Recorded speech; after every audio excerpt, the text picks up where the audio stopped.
Hi ಸ್ನೇಹಿತರೆ, ನಿಮಗೆಲ್ಲ Karnataka news 99ಗೆ ಪ್ರೀತಿಯ ಸ್ವಾಗತ. ಇಂದಿನ ದಿನ ನಾವು ದೆಹಲಿ ವಿಧಾನಸಭಾ ಚುನಾವಣೆಯ ಬಗ್ಗೆ ಮಾತನಾಡೋಣ.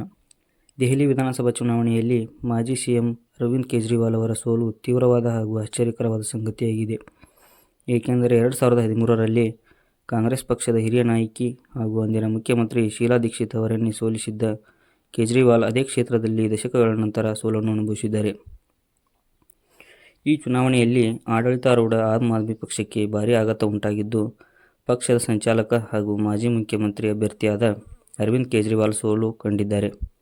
ದೆಹಲಿ ವಿಧಾನಸಭಾ ಕ್ಷೇತ್ರದಿಂದ ಸ್ಪರ್ಧಿಸಿದ್ದ ಅರವಿಂದ್ ಅವರು ಸೋತಿದ್ದು 3865 ಮತಗಳ ಅಂತರದಲ್ಲಿ.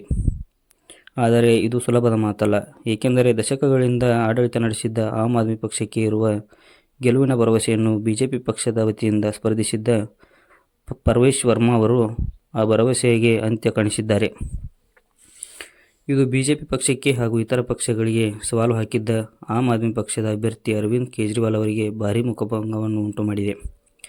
ಇನ್ನೊಂದು ವಿಶೇಷ ಸುದ್ದಿ ಎಂದರೆ, ದೆಹಲಿಯಲ್ಲಿನ ಕಾಂಗ್ರೆಸ್ಸಿನ ಸೋಲನ್ನು ರಾಜ್ಯದ ಸಚಿವರಾದ ಸತೀಶ್ ಜಾರಕಿಹೊಳಿ ಅವರ ಸುಪುತ್ರಿಯವರು ಇದು ವೋಟಿಂಗ್ ಮೆಷಿನ್ದಿಂದ ಸೋಲು ಕಂಡಿದೆ ಎಂದು ಆರೋಪಿಸಿದ್ದಾರೆ.